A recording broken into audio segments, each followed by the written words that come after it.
আমার মনে হয়েছে এরা যেহেতু বুদ্ধিশুদ্ধি কম বা বুদ্ধিশুদ্ধি বেশি পোক্ত না, নকল করে অভ্যস্ত, এই জন্য ৭৫ সাল থেকে ৭৯ সাল পর্যন্ত যা ঘটিয়েছে এটাই এখন আমাদেরকে আবার করতে বলতেছে, একই জিনিস। এবং একটা অক্ষরও দেখে আমি সরে না। এর মানে হলো এটা আর কিছুই না, বুদ্ধি বের করতে না পেরে অতীতের ঘটনাকে নকল করে সকল মানুষকে বিপদে ফেলানোর একটা ফন্দি।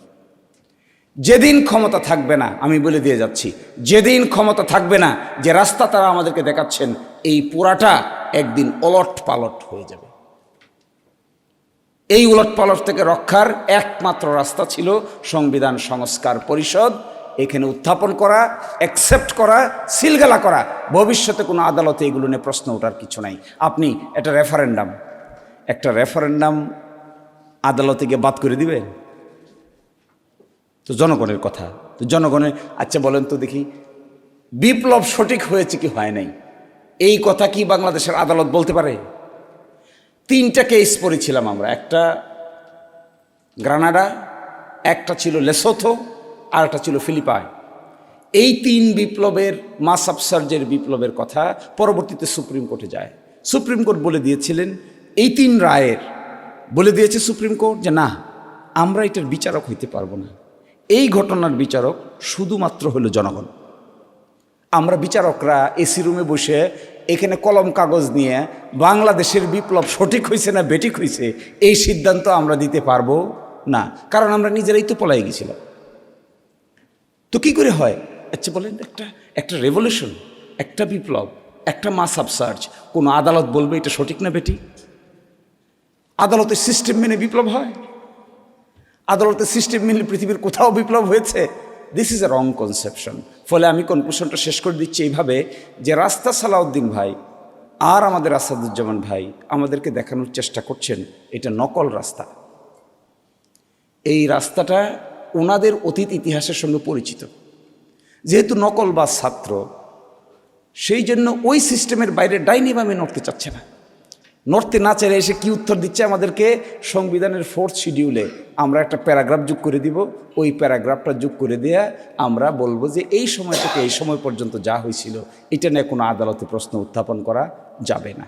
আমি সামনাসামনি পাইলে এই প্রশ্ন আমাদেরকে জিজ্ঞাসা করার দরকার, আপনারা তো যোগ একবার করেছিলেন, 5ম সংশোধনী দিয়ে তো যোগ করেছিলেন, তো এটা গেল কোথায়?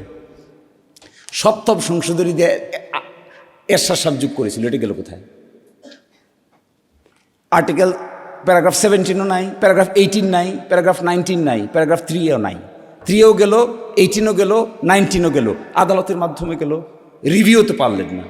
ওই রায় তো স্টিল বহাল, আর সেই বহাল রায় রেখে আমাদেরকে বলতেছেন আরেকটা প্যারাগ্রাফ যোগ করে দিলেই সব কিছু নাকি লেজিটিমেট হয়ে যাবে। এই রাস্তা ভুল।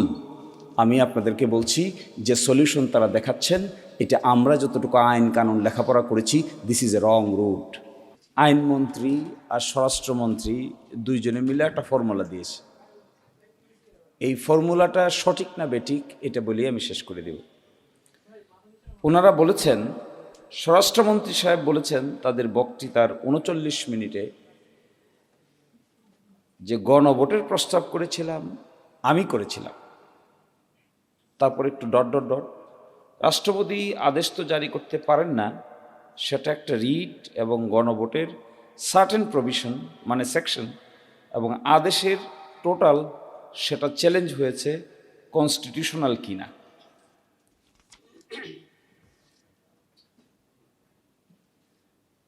এবং বলছেন সেই জন্য এই আইন অধ্যাদেশ এবং আদেশটা যেখানে হাইকোর্টে চ্যালেঞ্জ হয়েছে সেটা পরে হাইকোর্ট কি বলে দেখি। তার মানে বলতে চাচ্ছেন যে এই বিষয়টা আদালতে বিচার্য বিষয়, তাহলে দেখি আমরা সেখানে কি হয়। তো আদালতে বিচারের আগে তাহলে সিদ্ধান্ত নেওয়া তো ঠিক হলো না। যদি তারা এটা বলে থাকেন যে বিষয়টা আদালতে বিচার্য, তা আদালতে বিচার্য, আদালতে তো কোনো সিদ্ধান্ত হয়নি এখনো, পেন্ডিং, রাইটও হয়নি, রংও হয়নি।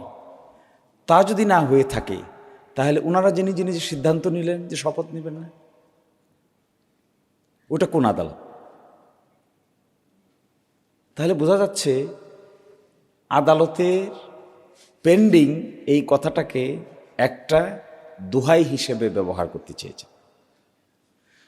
আদালতে পেন্ডিং এই কথা যদি কেউ মানে, তাহলে যতক্ষণ আদালতে সিদ্ধান্ত না হয়েছে ততক্ষণ পর্যন্ত বিধানে যা আছে এটা মানতে হয়। এটা নিয়মটা পাল্টাবে কিভাবে? যখন আদালত বলবে যে এটা অসাংবিধানিক, তখন থেকে আর মানার দরকার নেই। কিন্তু যতক্ষণ বলবে অসাংবিধানিক না, ততক্ষণ তো এটা অপারেটিভ, এটা অ্যাকশন। আইন তো আছে, কিন্তু আইনটা মানেন নাই। এরপরে তারা বলছেন আমরা রাজনৈতিক বক্তব্যটা বলি। এরপরে বলছেন যে একটা রাজনৈতিক বক্তব্য বলি। সেটা কি? এটা তো ফ্যাক্টাম ভ্যালিড, এটা ঘটনাক্রমে সিদ্ধ। অধ্যাদেশ জারি হয়েছে, গণভোট অনুষ্ঠিত হয়েছে, সেটার বৈধতা আছে। সেই বৈধতা কিভাবে দিবেন তারা? সংবিধানের চতুর্থ তফসিলে যখন বিগত গভর্নমেন্টের সময় কর্মকাণ্ডকে কিছু একটা বাদে আর দুই একটা বাদে বৈধতা দেওয়া হবে, তখন সেটা লেজিটিমেট হয়ে যাবে, everything covered by the fourth schedule হয়ে যাবে। তাহলে সমাধানটা কি দিচ্ছেন তারা পার্লামেন্টে একটা কমিটি গঠন করার প্রস্তাব করেছেন। এই কমিটিতে আলাপ করবেন, করে সংবিধান সংশোধন বিল আনবেন। বিল নিয়ে এসে বিগত 5ই আগস্ট থেকে 12ই ফেব্রুয়ারি পর্যন্ত যা কিছু হয়েছে এটাকে সংবিধানের চতুর্থ তফসিলে একটা কাভারেজ দিবেন, দিয়ে বলবেন যে সব কিছু লেজিটিমেট হয়ে গেছে। This is the roadmap. আমরা যা বুঝতে পেরেছি এখনো। ল্যাঙ্গুয়েজটা কি তাদের ল্যাঙ্গুয়েজটা হলো সেটা লেজিটিমেট হয়ে যাবে, everything covered by the fourth schedule হয়ে যাবে। কবে? দু একটা বাদে বাকি সবগুলোকে এটা করবে। এখন প্রশ্ন হলো এটাকে তারা আগে করেন নাই? এই কাজ তো তারা করেছেন। বাংলাদেশের সংবিধান তো কাটাছিড়া তারাই করেছেন। শহীদ প্রেসিডেন্ট জিয়া রহমানের আমলে তারা এই কাজ করেছিলেন।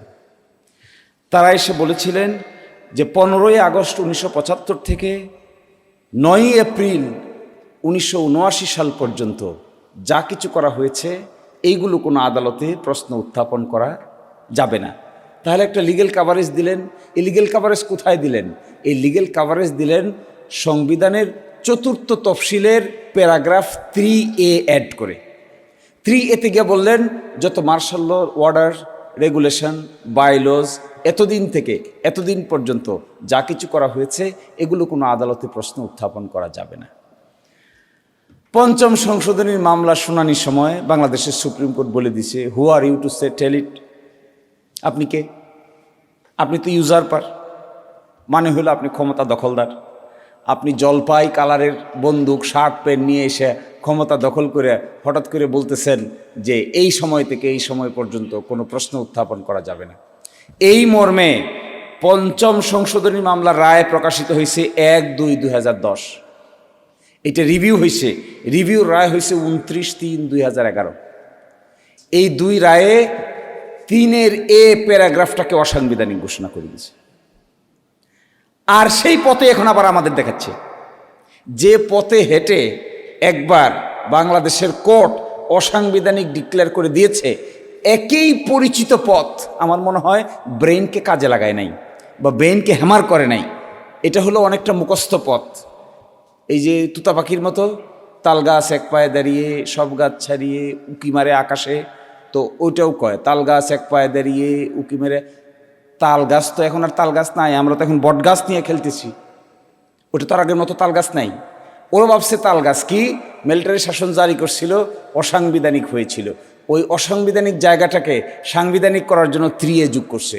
এখনো বলতেছে একই কায়দায় 4th শিডিউলে গিয়ে 3A যোগ করে দিবে, আর না হলে প্যারাগ্রাফ 17 আর 18 যোগ করে দিবে। 17-এ কি ছিল? 17-এ ছিল ওই সময়টাকে আর একটু ডিটেল বৈধতা দিয়েছে। এখন আমাদেরকে এই রাস্তা তারা দেখাচ্ছে। কি দেখাচ্ছে? শুরু বলেছি যে একটা লেজিসলেটিভ সব কিছু ঠিক হয়ে যাবে যদি আমরা 4th শিডিউলে গিয়ে এরকম একটা কাভারেজ দিয়ে দিই। তাহলে 5ই আগস্ট থেকে এই সময়ের মধ্যে কোনো আদালতে প্রশ্ন উত্থাপন করা যাবে না। এই যে প্রশ্ন উত্থাপন করা যাবে না বলবে, এইটাকে চ্যালেঞ্জ করে আদালতে প্রশ্ন উত্থাপন হবে। রং ডাইরেকশন। আমরা কি রাস্তা বের করেছিলাম? আমরা রাস্তা বের করেছিলাম কেন? This is not the road, এটা কোনো রোড না। আমরা বের করেছিলাম একটা গণভোট হবে, গণভোটে হ্যাঁ হলে সংবিধান সংস্কার পরিষদ হবে, সংবিধান সংস্কার পরিষদ 180 দিন কাজ করবে, 180 দিন কাজ করার পরে পার্লামেন্ট দ্বিকক্ষ বিশিষ্ট হয়ে যাবে, দিয়ে 180 দিনের দায়িত্ব শেষ, পার্লামেন্ট দায়িত্ব পালন করবে, নতুনভাবে এগুলোকে আমরা সিলগালা করে অগ্রসর হব। ভবিষ্যতে দেশীয় কোনো আদালতে এই বিষয়টা আর চ্যালেঞ্জের সাবজেক্ট ম্যাটার হবে না। আর তারা আমাদের কি রাস্তা দেখাচ্ছে অতীতের পঞ্চম সংশোধনীর পরিচিত রাস্তা। এই পঞ্চম সংশোধনীর পরিচিত রাস্তাটা ডেঞ্জারাস। কাদের জন্য? বিপ্লবীদের জন্য। ওরা বলে আপনারা এত টেনশিত কেন, আমাদেরকে বলে আমরা এত টেনশিত কেন, বিপ্লবীদেরকে বলে তোমরা এত চিন্তিত কেন। তো বিপ্লব তো আপনি করেন নাই, বিপ্লব তো এরা করেছে।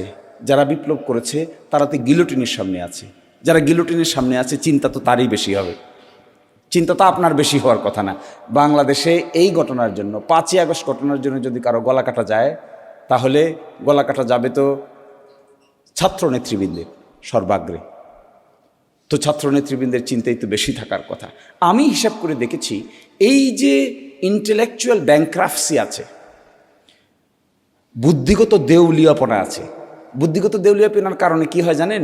এটা আমরা স্কুলে দেখতাম, নকল যারা করে এরা খালি ওইভাবে তাকায়, তো লেখে এইদিকে তাকায়, কিন্তু ও চোখ ওই দিকে, লেখে এইদিকে, ওই দেখতেছে। তো ও রাইট চিহ্ন দেয়, হেও রাইট চিহ্ন দেয়, এর ডাইনে তাকায়, হেও ডাইনে তাকায়। সুপ্রিম কোর্টে কিছুটা কন্টেম্পচুয়াস কথা তাও একটা বলি, সুপ্রিম কোর্টে 2 জজ মিলে একটা ডিভিশন বেঞ্চ হয়, এটাকে বলে দ্বৈত বেঞ্চ। একজন সিনিয়র জজ থাকে, একজন জুনিয়র জজ থাকে। তো জুনিয়র জজকে বলে পিউনি জজ, মানে খুব বেশি গুরুত্ব নাই। সিনিয়র যা করে ওনার কাজ হইলো কালে এটার সাথে জি হুজুর করা।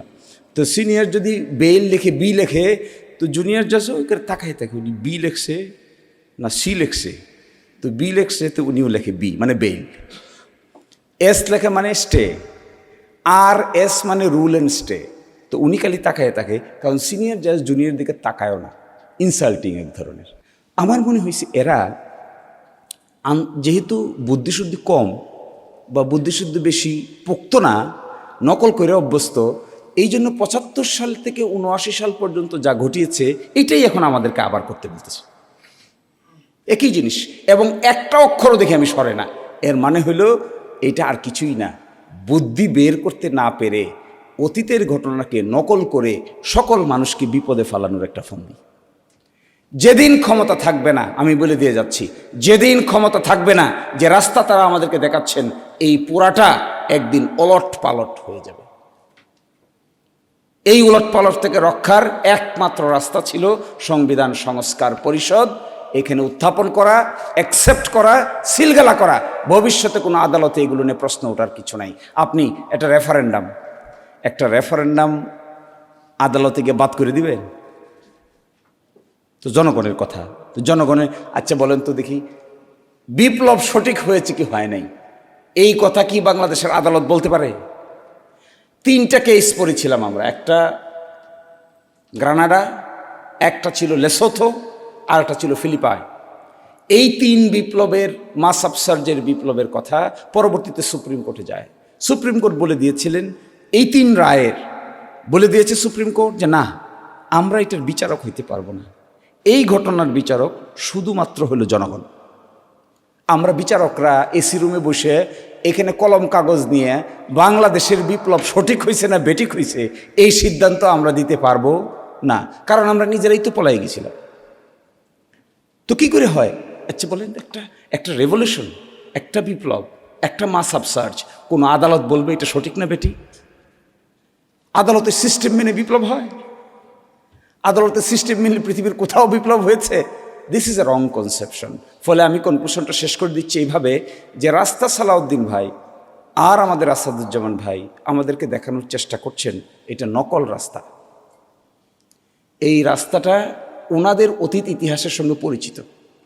যেহেতু নকল বা ছাত্র, সেই জন্য ওই সিস্টেমের বাইরে ডাইনি বামে নড়তে চাচ্ছে না। নড়তে না চাইলে এসে কি উত্তর দিচ্ছে আমাদেরকে? সংবিধানের 4th শিডিউলে আমরা একটা প্যারাগ্রাফ যোগ করে দিব, ওই প্যারাগ্রাফটা যোগ করে দেয়া আমরা বলবো যে এই সময় থেকে এই সময় পর্যন্ত যা হয়েছিল এটা নিয়ে কোনো আদালতে প্রশ্ন উত্থাপন করা যাবে না। আমি সামনাসামনি পাইলে এই প্রশ্ন আমাদেরকে জিজ্ঞাসা করার দরকার, আপনারা তো যুগ একবার করেছিলেন, পঞ্চম সংশোধনী দিয়ে তো যুগ করেছিলেন, তো এটি গেল কোথায়? সপ্তম সংশোধনী দিয়ে এরশাদ সাহেব যুগ করেছিল, এটি গেল কোথায়?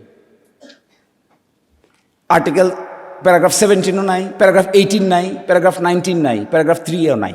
3ও গেল, 18ও গেল, 19ও গেল, আদালতের মাধ্যমে গেল, রিভিউ তো পারলেন না, ওই রায় তো স্টিল বহাল।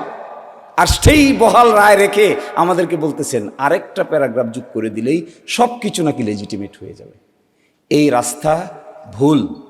আমি আপনাদেরকে বলছি যে সলিউশন তারা দেখাচ্ছেন, এটা আমরা যতটুকু আইন কানুন লেখাপড়া করেছি, this is a wrong route, completely wrong route. Wrong route সেটা ছিল দেখেই তুষাররা আমরা ছিলাম তো সেখানে দিনের পর দিন আলোচনা করে রাইট রুটটা কি হবে, যে রুটটা অধিকতর স্ট্রঙ্গার, শক্তিশালী, ভবিষ্যতের জন্য সেফগার্ড হবে, এইটাই ছিল সেই রুট। তারা বলছেন প্রেসিডেন্ট সে অর্ডার দিতে পারে না। আচ্ছা বলেন, প্রেসিডেন্ট সে অর্ডার দিতে পারে না, প্রেসিডেন্ট 3A ট্রানজিশনাল পিরিয়ড, এ আর অন্য কাহিনী। আশ্চর্য বিপদ। ওনারা এই সময়টাকে কী হিসেবে আখ্যায়িত করতে চান জানেন?